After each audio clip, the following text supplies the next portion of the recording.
Assalamu alaikum урматтуу интернет колдонуучулар, дыйкандар, ошондой эле фермерлер. Мен бүгүн Ош шаарындагы мына ошол чөп, беде, саман саткан базарга келип, бул жердеги баалар боюнча сиздерге маалымат берейин деп атам. Мен буга чейин азыр келип чөптөрдүн бааларын сураштырып, баардык бааларын билдим. Бул чөптөр ушул тоонун чөбү, Башбулактын чөбү экен. Баасын 400 сом, бирок кеми бар деп айтып атышат. Андан кийинки биякта беделердин баасы 450 сом, бирок кеми бар деп атат. Примерно ушул 400 сомго чейин арзандашы мүмкүн деп айтып атат.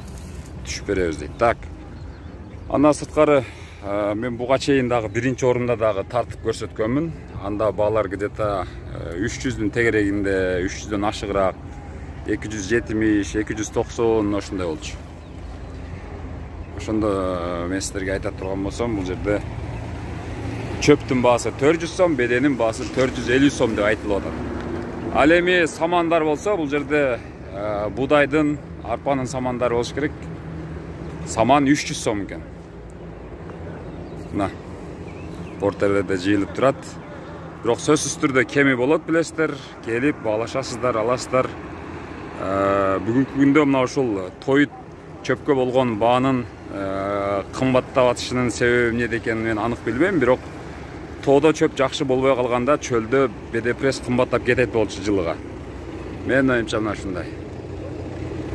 Так, өткөнкүгө салыштырмалуу биринчи орумдагы бааларга салыштырмалуу азыркы баалар ошондо 100 сомдун, 120, 150 сомдун тегерегинде кымбаттады деп айтсак болот. Анткени өткөндө саман пресс биринчи орумда 200 сом болгон.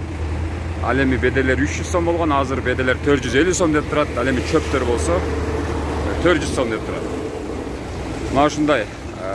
Мен эми баалар боюнча маалыматтарды толук так айтып өттүм. Дагы бир жолу кайталайм. Саман пресс 300 сом, чөп пресс 400 сом, беде пресс 450 сом.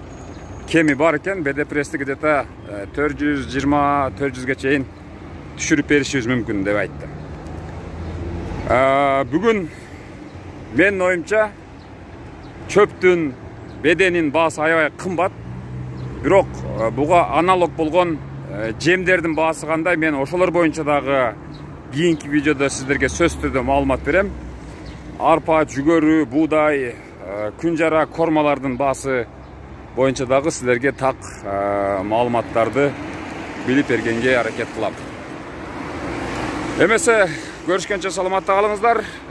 Ким кайсыл аймактан көрүп жатат, кайсыл жерде чөптүн баасы кандай, чүйдө кандай, көлдө кандай, ноокатта, өзгөндө, алайда, жалават, нарын таласта кандай, комментарийге жазып койсоңуздар болот. Сиздерде чөптүн баасы кандай болуп атат, чөптүн тартыштыгы кандай, кеңириби же азбы, ошолор боюнча дагы жазып койсоңуздар болот.